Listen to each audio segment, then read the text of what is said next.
members were barricaded inside the House chamber. And in the middle of it all, you can see that the president has tweeted.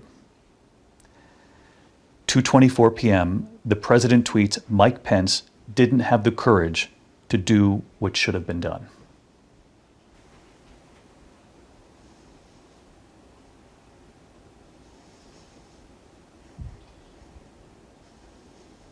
It angered me.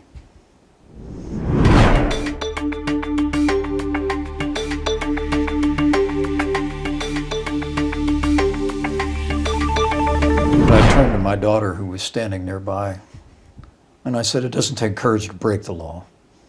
It takes courage to uphold the law. I mean, the president's words were reckless.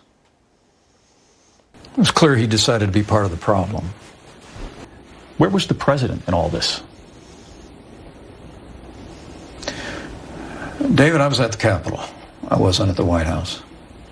And when you learned later that he was watching all this unfold on TV? I can't account for what the president was doing that day. I was at a loading dock in the Capitol where a riot was taking place. But why wasn't he making these calls? That'd be a good question for him.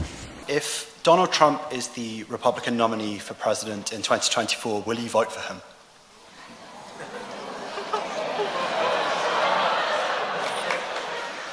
Well, there might be somebody else I'd prefer more.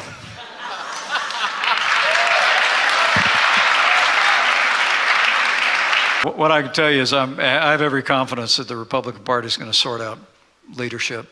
I'll keep you posted, okay?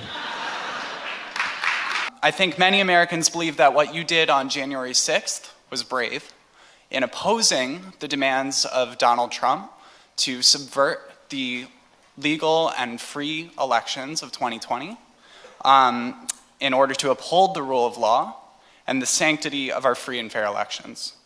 So, Mr. Vice President, my question for you is, why haven't you extended that bravery to publicly denouncing the violence of January 6th, as was condoned by President Trump, in order to scourge the Republican Party of Trump's anti-democratic, anti-freedom lies that you know to not be true?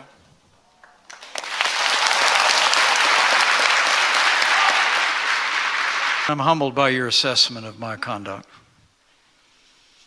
January 6th was a tragic day. But thanks to the courage of law enforcement at the Capitol and federal law enforcement, the violence was quelled. And we reconvened the Congress the very same day. There's a lot going on that day, so you might have missed it, but I made some remarks before the United States Senate when we reconvened. The first thing I did was condemn the violence. And I truly do believe in my heart of hearts that we did our duty that day under the Constitution. But I will tell you, as I've traveled all over the country, the last year and a half, they told me I've been in about 32 states.